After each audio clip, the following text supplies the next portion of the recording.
imagine you're at the gym, right? And you see someone doing a ladder drill on the turf. Fast feet, perfect rhythm, in and out of the rungs. Oh, yeah, it always looks incredibly impressive. Right. And you might think, wow, they must be an elite athlete. But if you take that exact same person and, well, put them on a soccer field during a chaotic breakaway. Suddenly the context changes completely. Exactly. Completely different story. Yeah, I mean, those fast feet lose their value the moment the brain cannot process, say, 3 defenders collapsing in from different angles, and all while the player is simultaneously trying to track the ball. Right, which is a lot. It is. We kind of fall into this trap in sports conditioning. We prefer to train the body in isolation because, well, it's clean. It yields clean data. Right, like you can just put a stopwatch on a sprint and see a clear metric of improvement. Exactly. But real-world performance, whether on a pitch or in any, dynamic environment, is inherently messy. It requires the central nervous system to just constantly absorb chaotic external information, interpret it, and then tell the muscles what to actually do. Right. So to figure out if those isolated turf drills are actually translating to that messy reality, we are doing a deep dive today into a fascinating 2024 study. Yeah, really great paper. It was published in the Journal of Sports Science and Medicine. And the paper is titled Effects of 6-Week Motor Cognitive Agility Training on Football Test Performance in Adult Amateur Players. And it's a 3-armed randomized controlled trial. That's a mouthful, but very descriptive. Right. It's authored by David Friebe, Winfried Banzer, and a really collaborative team, mostly out of Goethe University, Frankfurt. Yes. And it gets right to the heart of what scientists call ecological validity. So for you listening, our mission today is to unpack the exact science of how combining brain training with physical exertion fundamentally rewires performance. Which is huge. Okay, let's unpack this. The basic concept here is pretty straightforward. Is running through a static ladder drill actually making athletes better at complex sports? Or, are we just training them to be elite ladder runners? To answer that, what's fascinating here is how the paper draws a hard line between 2 concepts that usually get lumped together. Yeah. Change of direction, or C, and true agility. Right. So what is the difference there? Well, change of direction is entirely pre-planned. Think of a standard cone drill. Before the athlete even takes their first step, they already know they're running 10 yards out, cutting left, and sprinting back. Because their brain maps the entire sequence in advance. Exactly. But agility, at least by the definition used in this research, strictly requires responding to an unpredictable stimulus. Oh, interesting. Yeah, it's like reacting in real time to a defender suddenly stepping into a passing lane. In a match, players are in a constant state of dual tasking. They're executing complex motor functions like dribbling, while their cognitive load is just maxed out. Because they're tracking opponents, spatial positioning, the trajectory of the ball. Oh, wasn't it? Yeah. It's like the difference between driving a car on an empty test track versus navigating rush hour traffic. Oh, that's a perfect analogy. Right, because on the test track, you can perfect your top speed and hit every apex perfectly because you know every single curve before you even get to it. Right. But in heavy traffic, it doesn't matter if your car has a massive engine. If your brain cannot visually process the swerving truck in front of you fast enough to tell your foot to hit the brake, you're going to crash. Exactly. And the historical gap in athletic training is that we've essentially been preparing players exclusively on the empty test track. Wow. Really? Yeah, for decades, training has isolated the physical from the cognitive. A coach will run, isolated motor training like sprints or hurdles. Those drills have incredibly high physical exertion, but very low stimulus correspondence. Stimulus correspondence, meaning there's no unpredictable game-like trigger. Right. And alternatively, an athlete might do isolated cognitive training. Like they might sit at a desk and click a mouse to track moving objects on a screen to improve reaction time. Okay. But that lacks task correspondence. Moving a wrist to click a mouse just does not replicate the biomechanical stress of accelerating your body weight across a field. That makes total sense. So the Goethe University team set out to bridge that gap, to see what happens when you combine stimulus correspondence with task correspondence. Yes, and the way they did it is brilliant. Yeah, they designed this rigorous 6-week trial. They brought in 42 adult male amateur football players, aged between 18 and 40. Amateurs, which is an important detail we'll get to. Right, and they trained twice a week for roughly 30 to 40 minutes per session.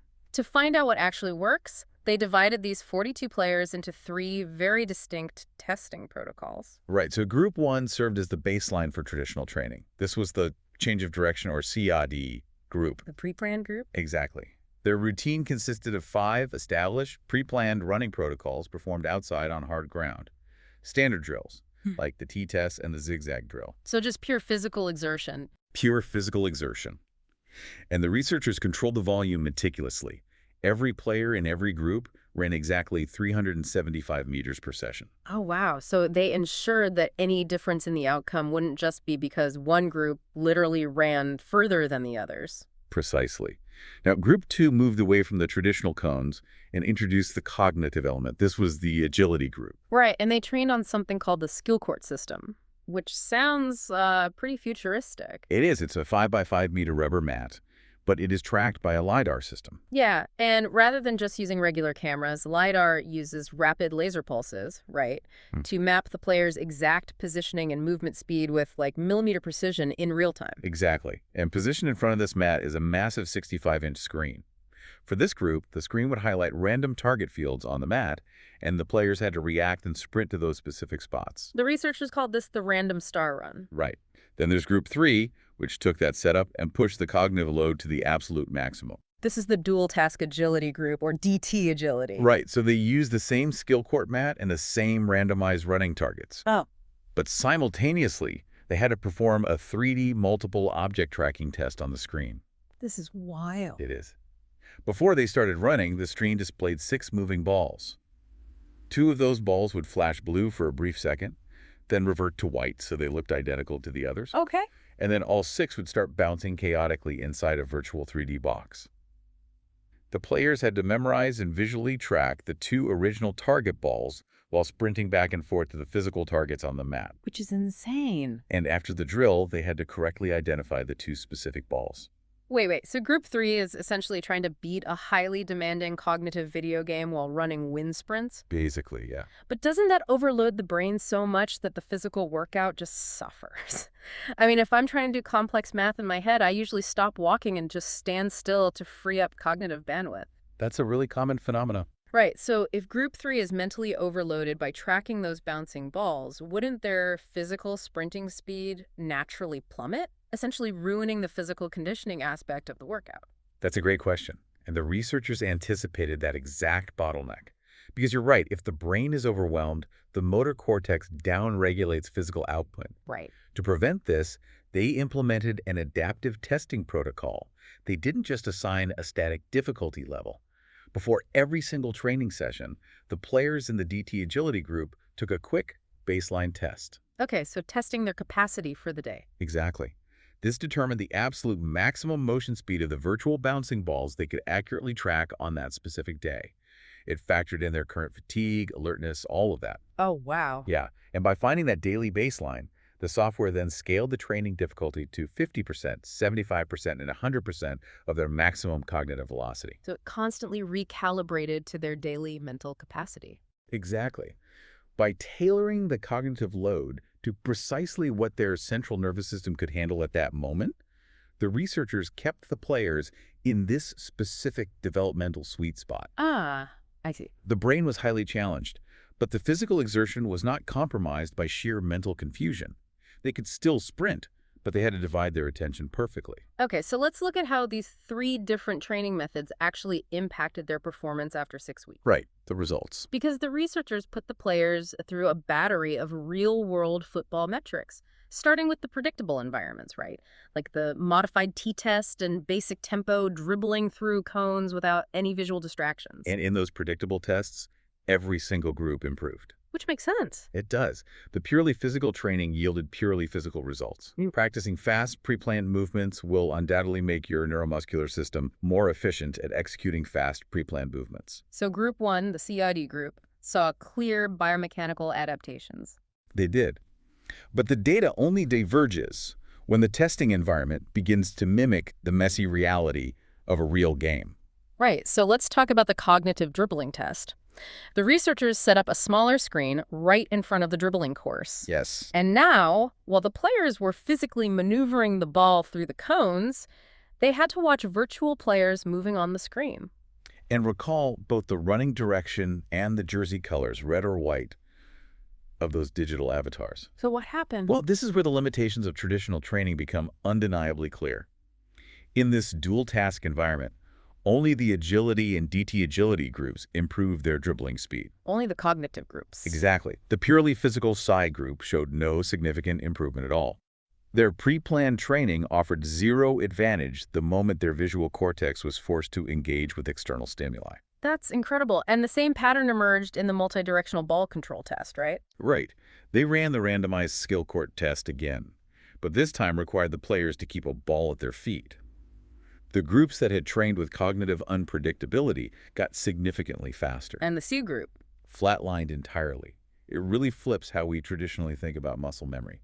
If we connect this to the bigger picture, we are seeing a real-time demonstration of the interference effect. The interference effect, okay. Yeah.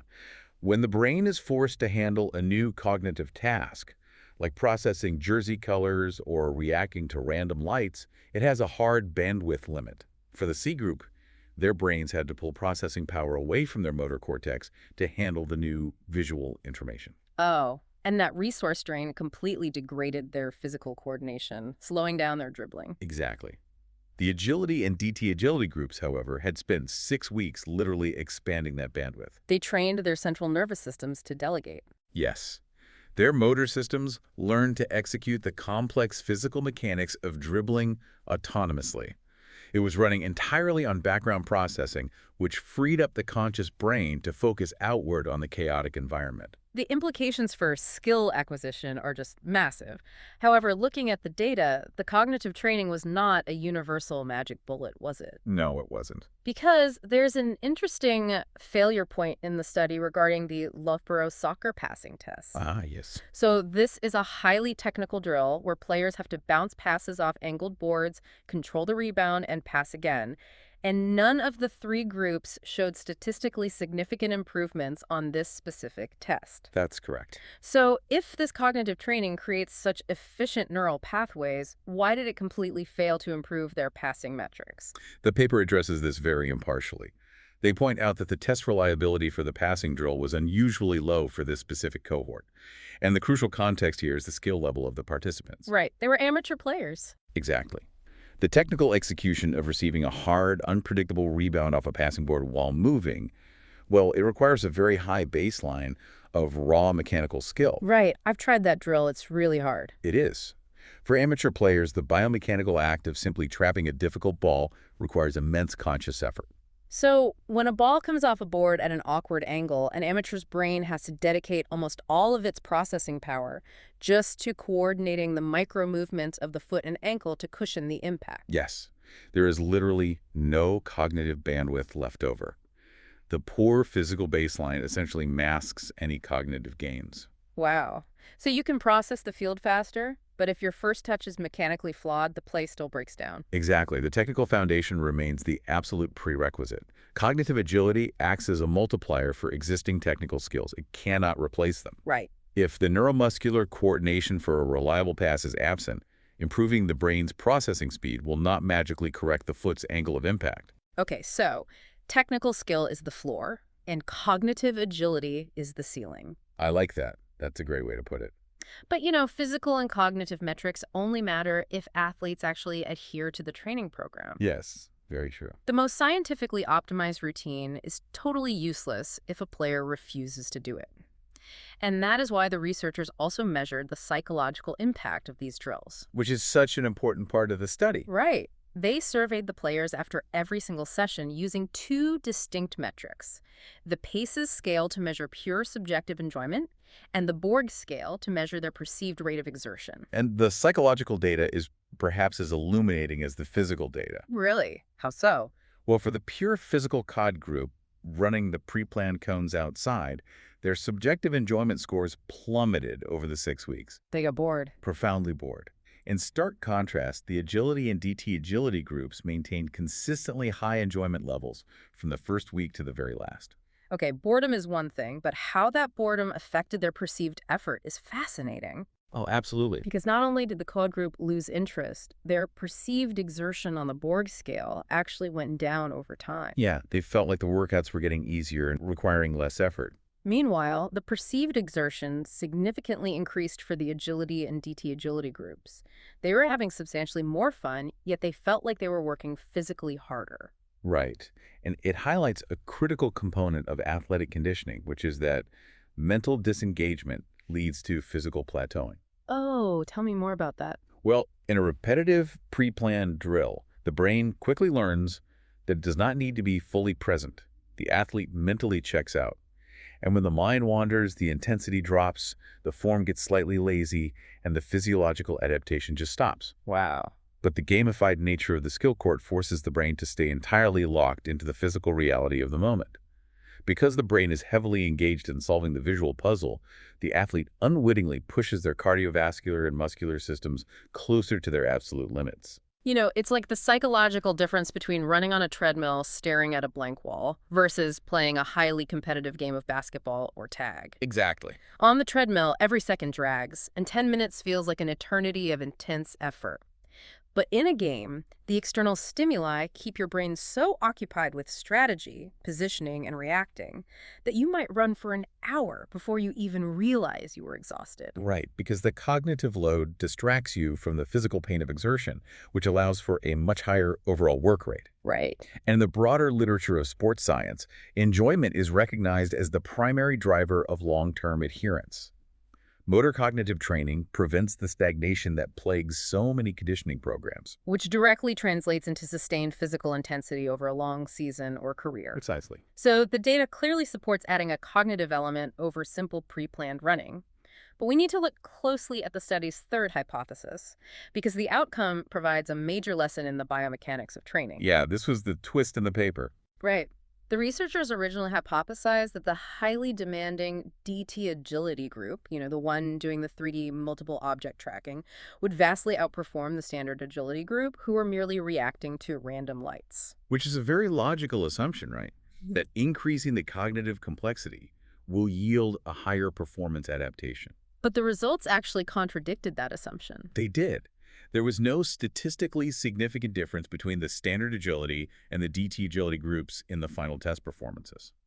In fact, if you look at the raw data for the random star run, the standard agility group actually showed slightly more pronounced improvements. Right, the ultimate cognitive challenge failed to produce a superior physical outcome. Which begs the question, why did maxing out the brain load fail to translate to the field? It comes down to the biomechanical reality of how the drills force the players to move. Okay, unpack that for us. Well, in the standard agility setup, players were reacting to random lights on the mat. Once a light appeared, they could orient their bodies naturally. They could open their hips, drop their center of gravity, push off their back foot, and utilize proper sprint mechanics to reach the target. So they were practicing efficient, explosive movement. Exactly. But the DT agility group was tethered to the screen. They had to maintain continuous visual contact with the virtual balls bouncing on that 65-inch monitor. Because they physically could not turn their heads or shoulders away from the screen, their movement patterns changed entirely. Oh, wow. Yeah, they were forced to rely heavily on lateral shuffling and awkward backward running to navigate the mat while keeping their eyes forward. So the intense cognitive load actually compromised their athletic mechanics. Exactly. The added mental complexity of the 3D tracking shifted the physical stimulus away from game-realistic sprinting. That is fascinating. It demonstrates a very delicate balance in training design between task complexity and stimulus correspondence. You need cognitive load to build dual-task bandwidth, right? Right. But if you make the mental game so visually demanding that it restricts the body's natural athletic movement, you lose the physical transfer to the sport. The brain might be working harder, but the muscles are practicing inefficient movement patterns. Okay, so it leaves us with one undeniable reality. Pre-planned physical training creates pre-planned athletes. Simple as that.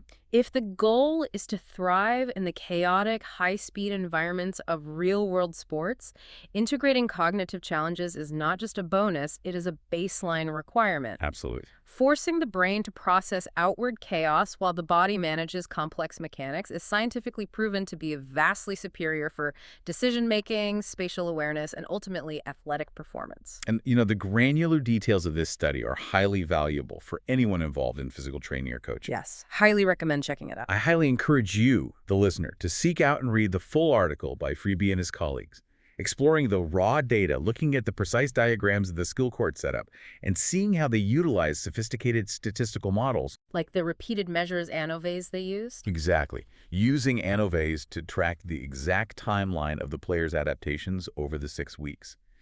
It really provides a comprehensive understanding of where the science of human performance is heading. Absolutely. And if you found this breakdown valuable, be sure to follow the channel and turn on notifications so you never miss our upcoming deep dives into the latest research shaping our world. Lots of good stuff coming. But before we wrap up, there is a broader implication here worth considering. We have spent this time focused on adult amateur soccer players. But if a 6-week gamified motor cognitive program can so fundamentally rewire the processing speed and physical autonomy of a healthy adult athlete... Oh, the potential is huge. Right. Imagine the applications beyond sports. Consider what this exact same dual-task principle could do for aging populations fighting against neurological and physical decline. Or for tactical first responders. Yes. First responders who rely on split-second physical execution in highly dangerous, unpredictable environments. The scientific link between how we move our bodies and how we process the world is far more deeply connected than we ever realized.